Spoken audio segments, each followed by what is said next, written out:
Welcome to another episode of the M&A Mastermind podcast, your go-to source for the latest in industry trends and strategies to help you level up your M&A practice. I am your host, Nick Olsen, Managing Director of Cornerstone International Alliance. We are a group of lower middle market M&A firms that band together to help each other out to take our firms to the next level. Here in our show, we bring in masterminds like today's guest, who are experienced and knowledgeable and gracious enough to share that expertise with you, our listeners, to help you succeed in the world of M&A and level up your practice. He is here to talk about what seems like a pretty popular topic as of late. He's the managing partner and CEO of Tempus Realty Partners, based in Arkansas. Tempus is focused on acquiring and developing commercial real estate with a strategy to create a series of acquisitions for investors. He has managed portfolios totaling nearly $2 billion in property value. Please welcome Dan Andrews to the show. Dan, welcome. Thank you, Nick. It's a pleasure to be here. Awesome. I appreciate your time. And like I said, it seems to be a pretty, we're talking about sale leasebacks and all the things that go with that related to an M&A transaction to these business owners looking to exit their companies. And maybe they want to keep the real estate, maybe they don't. What are their options? How can we empower our listeners, the M&A advisor, on, advising their clients on what the best strategy is for, the real estate within a transaction to exit their business. And it just seems like it's come up a lot recently, whether it's been within our own alliance and we're talking in our mastermind discussions. I've talked to reporters and I've heard just this topic come up a lot. Would you agree with that? And I'm curious why, because it is something that's been around for a while. Yeah, sale leasebacks have been around for a long time. I'm a CPA by my background, and there's even some special accounting that goes with sale leasebacks going back many decades. So it's not something that's new that's out there, but it is today's economic environment that seems to make it a little more interesting to people. And part of that has to do with just availability of capital, especially with rising interest rates. A lease payment on real estate has not changed as rapidly as interest rates have, and so the cost of leasing your real estate is now a much more attractive option than it's been for the past several years. And so that's really what's driving this to the forefront for people. And so would you say, I guess, two-part question. So are more of these transactions happening, recently, whatever that recent time frame is, and how often does this come up or should this come up when you're looking at business owners and, what they're looking to do with their company? I would say this should come up very often, or should at least be a consideration in virtually every transaction. And so it doesn't now, but is certainly becoming more popular and people are considering it. But really every transaction should look at it and look at the real estate involved in the business and determine if that's a fit for the transaction. There are some real estate that's a great fit for sale leaseback and some that's not. But if it is, it's really an important part of the transaction and something that your advisors owe it to get to their clients to get right. Absolutely.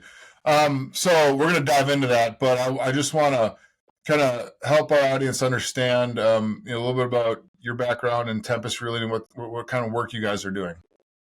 Yeah, so Tempus Realty started in 20, and so we started off doing office industrial properties and raising capital for investors and deploying that capital. We liked the sale leaseback space all the way back to 2016, but really found it difficult to find very many opportunities to execute on. But in 2020, there was a period of time where nobody was really looking to deploy real estate capital. We were fortunate to have capital available to deploy, and we had a lot of companies looking to do sale leasebacks to, help with their capital constraints that we all saw in 2020. And so that was really an opportunity for us to break into the market, and we did several deals, over $100 million that year in sale leasebacks in middle market all across the country. And ever since then, we've been a go-to for that type of transaction as the word's gotten out that's really a specialty for us. Was that the reason you got into it? Was just because there's more opportunity, or was there another reason that, you kind of got into, not got into it, but you specialized in it more, I guess I would say? Yeah, we really liked sale leasebacks for a long time because it's a little bit of a different type of transaction than a typical real estate buy and sell operation. Normally you're buying and selling a piece of real estate. The tenant is a third party to that transaction and not really involved. But in this case, you're in a negotiation. The seller is also going to be your tenant. And so you're negotiating what that relationship's going to look like, as well as what the relationship looks like between buyer and seller. And that really involves understanding the tenant's needs a lot more and really taking a deeper look. And so our team has a background in middle market type companies. And so that was really a great fit for our skill set. We saw it as a great opportunity to go out and solve a problem for the market and create some unique opportunities for our investors. You kind of hit on it a little bit, but let's dive a little bit deeper and just setting the tone for today's conversation. Let's pretend our audience knows nothing about sale leasebacks. What is it from a general sense? Sure. A sale leaseback is very simply that. It's you sell the property or asset that you have, but you continue to need to use it for producing income in your business. And so you sign a lease for the right to use it for a given period of time. And so sale leasebacks are really just that. They take many different shapes and forms in terms of how long you have that right to lease it, how long are you committing to lease it, and what those terms might look like. But sale leasebacks as a whole are literally just transferring title, but then purchasing the annual right to use it. So why is that different than a normal real estate transaction? So in a normal real estate transaction, an owner of the real estate has nothing to do with the operations of the business.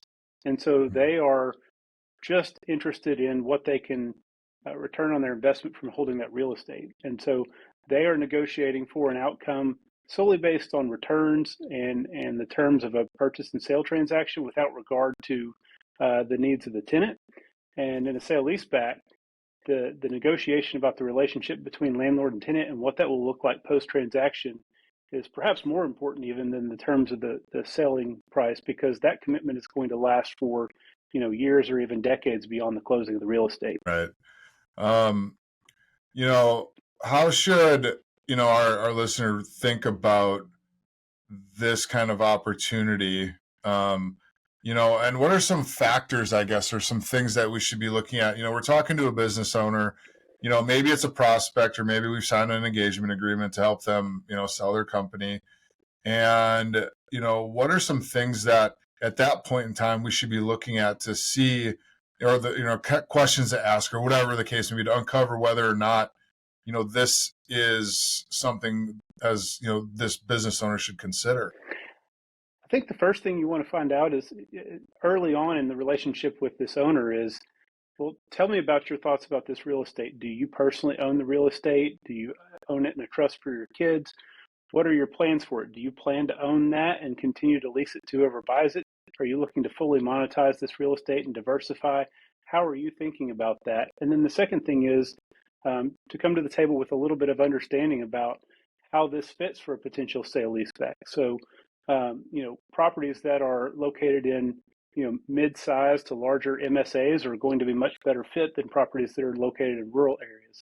Properties that are specialized or have a very limited alternative use are going to be much more difficult to do a sale leaseback on than properties that are a general warehouse or kind of a box manufacturing building. And so those are the kind of things that you want to be able to assess early and just be able to give a qualitative assessment to people of, hey, you have the ability to do a sale leaseback here. Here's what that might mean in terms of how we're able to approach a monetization for your business.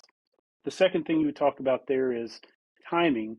And so when you're talking to a business owner about their plans, you might be talking about, okay, I'm really thinking about selling later this year, or am I thinking about selling in a year or two? They may not need to sell that real estate at the same time that they sell the business. It may make a lot of sense to sell before they sell the business.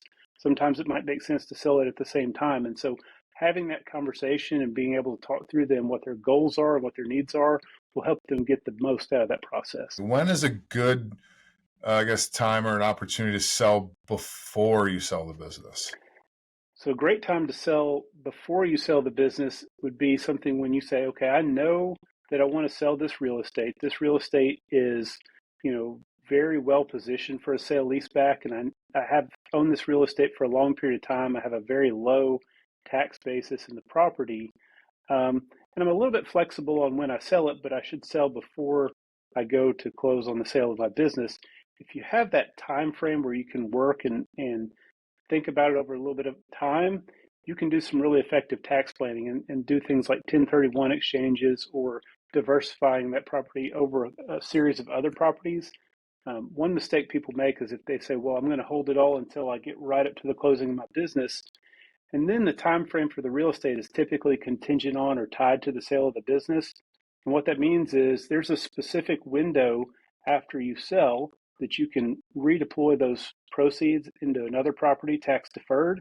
But you've limited that time frame to just the few months right after your sale. Whereas if you're signing up to sell it beforehand and you've got a period of 6 months or a year to work with, you can be looking for that replacement property along the way and then choose to sell it at a time that makes sense that you found the replacement property rather than going to market and looking only at what's available in that time frame that you need to buy. Is one way more popular than the other, and if so, why? It seems to be most popular to do the transaction when it gets to closing, and it's really, or right before closing, and it's really because owners are thinking about monetizing at that point. And so when Yeah. they think about monetizing, they're thinking about, okay, I've sold my real estate, I'll sell my business.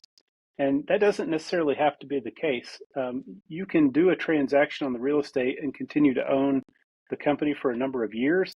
But a lot of people look at that as the first step in selling, and they're not really ready to sell. And then when they finally do that, they feel like they're committed to sell. There are ways to structure transactions where, for example, if you thought maybe your kids want to come into the business, but you're not sure yet, but you really need to start that process now, you can sell your property and retain a right to repurchase that under a given parameter.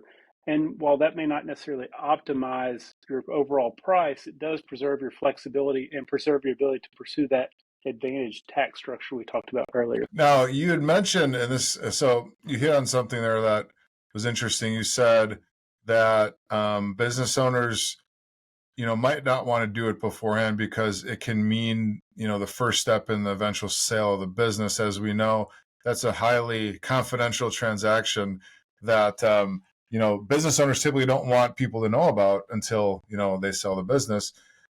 Is that a concern that you're hearing with business owners from that perspective, from a confidentiality perspective? Yeah, you see that all the time. Business owners are really concerned about, hey, people hear that I'm selling and they don't know that I'm just selling the real estate, or they think that means I'm selling the whole business. So we really encourage people to just look at this and discuss this as a financing transaction. We're bringing a full capital stack for specifically this asset. And so it's no different really than if we provide 100% financing on a piece of equipment for your business. We're providing 100% financing on the real estate for this business and for a given set of terms. And you have access to that for as long as you need to operate your business. And so really, if you can have the conversation that way and shape it that way with people, a lot of times it also gets over that emotional hurdle that they have. I'm not ready to start talking about selling the business, but it allows you to go in and begin the conversation and begin planning for the things that they need to do now. And, I heard you say at one point when we were talking, a day or two ago, that business owners sometimes, or a lot of times, I guess, are shy about disclosing to you as an M&A advisor that they want to do a sale leaseback. Is it from a confidentiality perspective, or are there other reasons why they're kind of shy up front to be like, I want to do this? I think a lot of times business owners are concerned that if we were aware that they were selling their business or planning to sell their business, we would feel differently about purchasing their property. The fact is, when you're dealing with lower middle market companies, we're not really assessing as much the credit quality of the tenant or those kind of things, and we're not really worried about the fact that ownership may change hands. We're assessing the value of the company's ongoing business and how much income and revenue and things they're generating from this property, but also assessing how valuable is this property to anyone else should this tenant not be here. And so the fact that they're looking to change ownership or make a transaction really doesn't play into it, but it's really helpful to us to be able to structure our transaction in a way that we're aware of it and can address everybody's concerns if we know about it. So we really encourage people to be open about it and have an understanding that that really doesn't affect how we would value the property. Yeah, I mean, it's a emotional, challenging time in general for a business owner when you're talking about the sale of their business, and obviously the real estate. What's some advice that you could give an M&A advisor? Let's say they've identified that sale leaseback as very much an option here.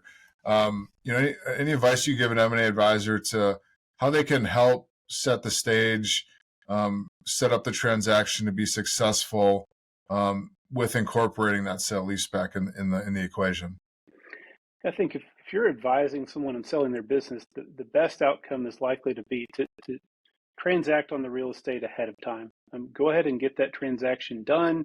Let the business without the real estate stand on its own as an opportunity to go and sell to a pure buyer. A lot of times we're coming in and we're actually buying at the closing with alongside a private equity firm that is buying a company, but they don't want to own the real estate. And so if you want the best price and the best process, knocking out the sale leaseback ahead of the transaction is really going to take a lot of that complication off of the closing ultimately.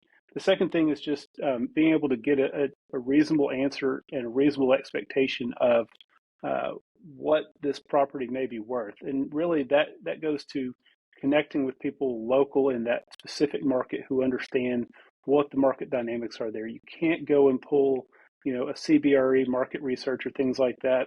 Properties, vary very differently based on, specific locations, even within a submarket in a market. So if you just go and say, hey, this is in the Minneapolis MSA, and Minneapolis average rents for this type of property are this, so it should be, $8 a foot, you could miss the value of that property by 25%. And so you really need somebody who's active in that market. Just, reach out to a broker. You can reach out to our firm. We're happy just to give an idea of, hey, this is how we would look at that property. This is the fair value for leasing that. And that's an easy, quick call, but we see a lot of times people have done a very high level grabbing of a number and set expectations way out of line, and that just sets things up for disappointment. Mm-hmm. Yeah, obviously timing is important for both transactions. You've identified, in your previous answer that optimally it would probably be best to sell it before the sale of the business. So what are some other reasons why timing, whether it's, before, during, after, whatever, to make both transactions successful? Like what should our audience be aware of to make sure that the timing is right to have the best outcome, and what things that might come up that might prohibit that from happening? Sure. So one of the big things that's really common in real estate is for properties to be put under contract to purchase. You go through a process of due diligence and then they don't close. It's a pretty high percentage of times that happens, probably greater than 50% on the whole. And so in the sale leaseback space, there's a relatively limited group of people out there who really are active in this space. And the reason is, there's a premium on not having that happen. Whether you're planning a year or so out for a sale of your business, whether you're doing a sale leaseback because you want to buy some equipment and show some greater growth going into a sale, whatever that is, you're working on a time frame and there are business needs to get this done. And so what you don't need is a buyer who's going to tie it up, put it under contract, spend 90 days looking into it, and then decide not to close, and then you've got to start the process over again. That is absolutely a killer. And so people who come into sale leaseback have to have a very specific structure where they can come in and make these offers and have everything they need tied up so that they can give you a high degree of confidence that they're going to close at that price when they close. That's just a very different fundamental setup than what you see from a lot of people out there buying real estate, which is why it's a relatively close-knit community of people who play in the sale leaseback space. Mm-hmm. Yeah, you would think adding, the sale of the business just adds a whole nother dynamic of things that could go wrong when you do it, at close. Absolutely. If you have your private equity firm and real estate trying to close simultaneously, and you've got, a mezz lender lined up, and you've got your equity raise lined up, and you've got, your senior lender lined up, and now you've got another party for the real estate, and they have their own lender. Any one of those people raising their hand and saying, I can't close, could put the whole transaction off. And that's just not something that you really want to add another layer of complexity to, which is why if you're going to close simultaneous to the rest of the business, you have to have a high degree of confidence that the partner that you choose is going to close. Absolutely. How, another thing that I've heard a lot about is sale leasebacks being used to fund the deal. Why don't you talk a little bit about that? Yeah, absolutely. I mean, there are there are plenty of people out there who look at that and say, hey, I'm going to come in and look at the sale leaseback again as a capital source. So that is an asset of the company. Essentially, I can get 100% financing on. And so if I can buy this company for, let's say, 6 times EBITDA, and I can sell off their real estate at a cap rate that is, let's just make it easy and call it a 10 cap. Okay. Well, that's 10 times EBITDA on the sale of that rent that I have there. And so now I've just been able to sell off a part of my earnings at a much higher multiple than the rest of the business. I can use that to reduce my basis. And if I can turn around and sell the business even at 6 times EBITDA again, I just made a profit just from restructuring the balance sheet. Obviously, there's Mhm. many more things that go into it, but that's a very fundamental way of looking at it. Yeah, that's very interesting. Yeah, because if you could get more money, why not? And is that typically the case when you do it early? Like you're, Yeah, the, go absolutely. ahead. So when you do it early, it's the same basic thing. You are selling the real estate and the earnings that go with that at a multiple, typically somewhere between 10 and 15. And so Hmm. you're going to sell that piece of your earnings off at a higher multiple than you're likely to get on the rest of your business. And so Yeah. that's why it would make a lot of sense to sell it early. And then extra bonus points if you can sell it early, take those proceeds and supercharge the growth of your business, and then even Yeah. get a higher multiple on your business because of the growth. Hmm. I mean, you might not know. I mean, you might not have the data off the top of your head. It's just dawned on me or just came to my mind. What is the typical time frame from selling the real estate? Timeline of X amount of time, and then you know selling the company. I know it's probably the answer is it depends. But is there like a normal, general timeline? Because, obviously if your business isn't ready to sell, you want that runway to be able to take that money that you just earned off the real estate to grow the company, like you just said. But, what does that time frame typically look like? For those that sell it beforehand, typically they're selling and then selling their business within 6 to 12 months, and that's, I'd say, more Okay. anecdotal than Yeah. any statistical base. Mm-hmm. I think optimally it would really push that back a year and do it in the 18 to 24 month time frame, because that's going to give a little more time to show what the company looks like having the property leased, and show maybe the if you're able to reinvest that into some growth, show some of that growth as well. As far as the real estate owner side, we're a little bit agnostic to it, but I think it goes back to, again, people are doing it before closing because they've decided to sell and they see this as a step to sell. And I think ideally you would stretch that period out a little bit, but realistically, once people decide to sell, they're pretty anxious to go ahead and get to being sold. Um, so we were talking about timing, and due diligence is obviously a big part of the process when you're looking to sell the business, right? What are some things that you've seen, and then how have people overcome, going through due diligence, and the buyer gets a change of heart towards the end and doesn't want to, either sell the real estate or the business or both. Obviously that happens a lot when it's just the company itself, but when real estate's involved, how is that different, and how can we help, kind of get the train back on the track, so to speak?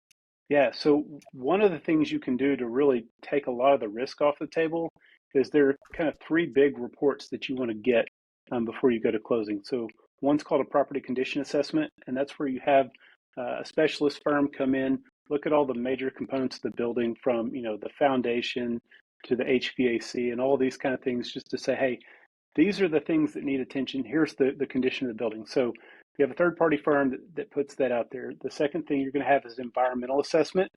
A lot of people are nervous about doing an environmental assessment. You might as well do it. You're going to have it to sell. It's going to be out there. So whatever's there is there. It needs to be addressed. A lot of times it's nothing.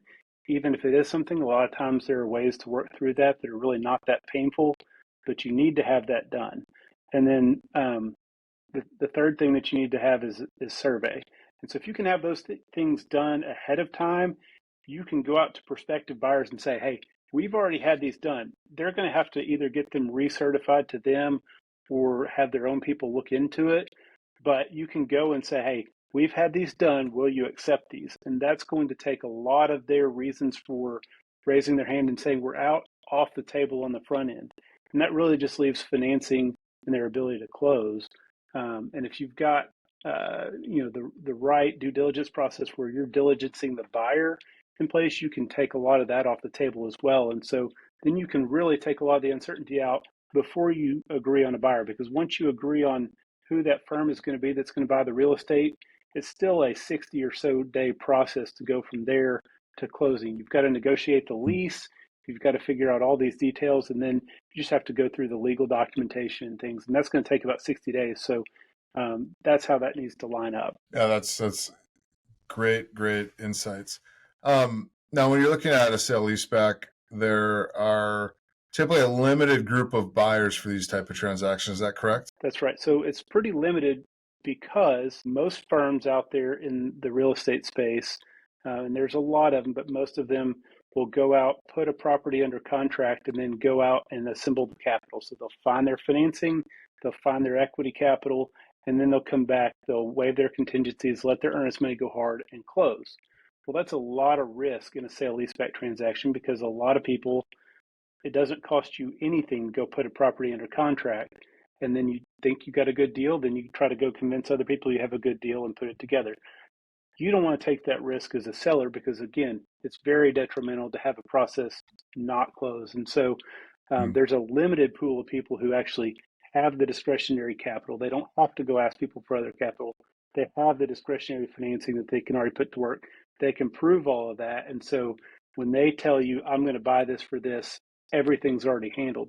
And so that makes that pool of a lot of real estate buyers out there a very small pool. And is that when we would, as M&A advisors, as working with our business, bring, a company like Tempus into the equation? Right. At that point, you bring a company like us in. Some companies choose to go to a brokerage firm, and there are a handful of brokers out there that specialize in sale leasebacks in particular and work through these specific things. So you can go to those, you can go directly to our firm and get a price. But yes, you go to somebody like that that's going to bring you a sale leaseback qualified buyer, because ultimately that's what you're looking for, is that certainty that this is going to close so I can pursue my business objective. Right. And then with that, community regional banks easier to work with in these type of transactions. Is that correct? Yeah, for lower and middle market firms, absolutely. The bulk of your large firms that do sale leasebacks actually do them for major manufacturing firms, major Fortune 500 type companies, or even very large private equity owned firms that are owned by the likes of Apollo and some of those guys. And so they're using financing from either commercial mortgage-backed securities or major Wall Street banks, things like that, where they have large financing. The challenging part there is those guys are financing those because they look and say, hey, I know this company, I know this manufacturing firm, this is, Ford Motor Credit, or this is whatever it is, and I'm comfortable with that, and so I'll finance that. But then if you come and say, hey, this is so-and-so manufacturing company, they have $50 million of revenue and, make $4 million a year, that's not a JP Morgan client typically, and so they have a much harder time understanding that. When you go to local and regional banks, their client list is full of companies like that, and they're very comfortable underwriting that credit. They understand it and they know it, and so that's how we built our firm, was going and building financing relationships with the firms that understand the type of tenants that we want to have, and so they're very happy with these clients. They have no issues with underwriting that and how we underwrite the real estate, and so starting from that standpoint is really important. Very difficult for the larger firms to use their financing to buy lower middle market properties because of that. Yeah. And then I guess I didn't ask you this. What is your footprint geographically? Where do you guys work? We typically focus, anywhere but the coast. Although, it's so West Coast, we don't really have anything on the West Coast, but we go as far west as Boise and Phoenix. We have a couple of properties in New York and up into the Northeast, but typically Mid-Atlantic, anywhere in between there. A lot of upper Midwest, kind of from Michigan to Minneapolis and Ohio and that area, and then the Southeast. So we're really across the interior of the U.S. And in a lot of markets that are secondary and tertiary. We're fine Mm. going to larger markets, but typically larger markets will attract a lot more of the larger capital because they can transact there. Whereas if you go to a place like Little Rock, where I'm from, Oshkosh, Wisconsin, where we've done a deal. Gosh, Yeah, I Wisconsin. mean, any places like that a lot of places aren't going to go to, but we do. So I'm surprised. I'm in Green Bay, Wisconsin, so Oshkosh is not far. you I was going wouldn't to you ask if you're in Wisconsin. yes. So one of our great deals was there in Oshkosh. That's where the EAA is. I've been there. It's a really great place if you haven't gone. Oh, You it's need to so send. cool. It's It's so so cool. cool. There's more than a football team, right? That's right.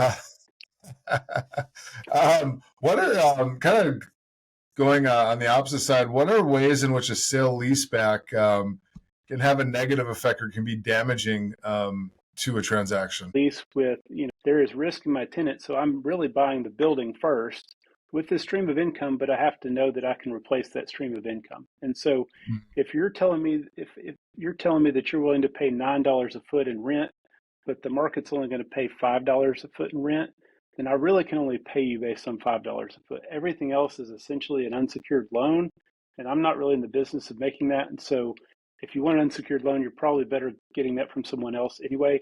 So price your property based on $5 a foot. The other $4 a foot is really going to be not economical for you or for any of the buyers. So that's the big one. The second one is trying to do a sale leaseback on things that just don't make sense for a sale leaseback. If you're in a town that has one stoplight and you're 100 miles from the nearest metropolitan statistical area, you're probably not going to be able to do a sale leaseback. And so um, by the same token, if this is a very specialized property, you're doing, a lot of like chemical mixing and things like that, and have, lots of storage tanks and very little in the way of actual structure and things, those probably are not going to be sale leaseback as well. But on the other side, if you are in, suburban Minneapolis, or you're in Green Bay, or you're in Little Rock, or you're in, even a town like outside of Little Rock called Conway, Arkansas, you could look that up. You know, in industrial and manufacturing real estate, you're not necessarily looking at the city, you're looking at the MSA. So if you're in an MSA that has 100 to 200,000 people in it, if your property falls in that, the odds are, if it's a conforming piece of real estate and it's in an MSA of that size or greater, you probably have a candidate for sale leaseback. What about long-term leases?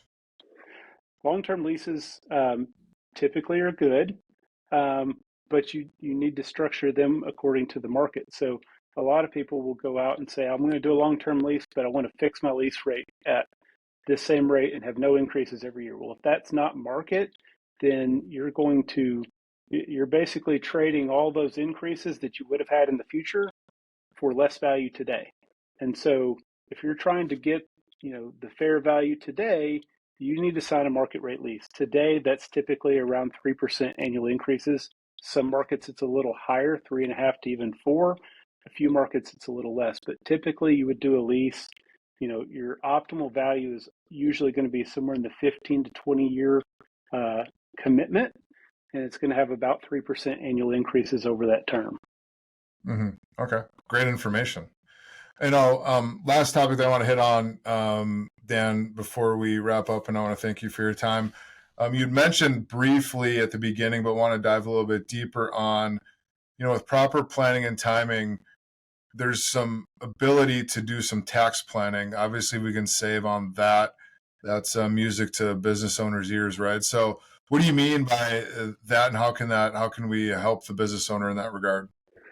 Yeah, I mean, when you go to sell a business, the first thing you talk about is price. The second thing that the mind goes to is, well, how much is the government going to take of that? And so, Mm-hmm. one of the biggest things you can do, particularly in a business that you've owned for a long period of time, is a 1031 exchange. And so, a like kind exchange of real estate where you go out and you identify a replacement property and you sell one property and buy another one. And so, what you typically see in that, and there's an entire market of this, of 1031 exchange properties, where people will go out and say, hey, this is a candidate for 1031 exchange.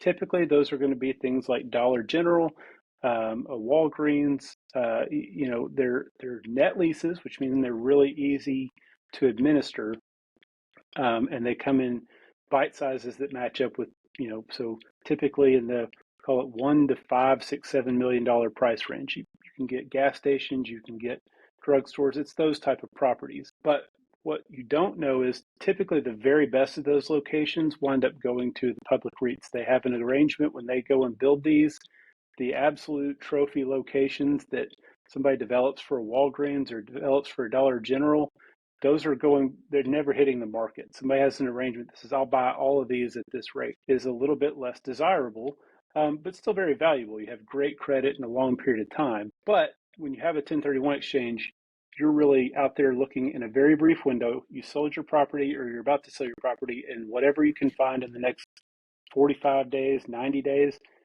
that's your universe that you can buy. And so you're very limited based on what's on the market at that time. If you can expand that window to, hey, I'm going to have my eyes open and be looking for investment opportunities over the next year. I know I can do the sale leaseback, but we can structure exactly when we want to do that. And you can even do what's called a reverse 1031, where you actually buy the property that you want to replace with and then go ahead and sell. Then that means you're not necessarily paying up just to get your replacement property because you have to have whatever you have to have in that window. Now you're buying something because you really want to buy that property, and then you're maximizing your sales. So that's really the ideal way to do it. And that's one of the opportunities you have as a business owner. You can control when you sell it, and you can really maximize 1031 as an opportunity. Yeah, and this has been amazing. You a lot of great insights into this whole topic. Like I said before, I haven't had an episode yet where I've had so many questions. So I've learned a lot. I can almost guarantee that our listeners have learned a lot. So really appreciate your time and insights into sale leasebacks. If someone wants to talk to you, learn more about it, or where you can find more information about Tempus, where can we send our listeners? Yeah, you can reach us on our website, www.tempusrealty.com, or we're on all the major social media at Tempus Realty Partners. Check us out. We've got more information, blog posts and regular posts and things. We're happy if you've got just a few follow-up questions or individual situations, we're happy to discuss with you and just give you our honest feedback. So please do reach out. Awesome. Thank you, Dan. And that is all we have for this episode of the M&A Mastermind podcast. One thing that'll help Dan and myself out is to like, share, and comment, and share this episode with anyone who you think might enjoy the conversation or have or learn something from our conversation, more importantly. And there's a lot of great information here shared. And so when you come up to an opportunity for sale leaseback, definitely remember this episode, go back to it, check it out. There's ton of information about it that you'll learn and refresh your memory on. You can see all of our episodes at cornerstoneia.com/podcast. We are on Spotify and Apple Podcasts as well as YouTube. Hopefully you had a couple of takeaways from today's episode, and thank you for listening. Till next time.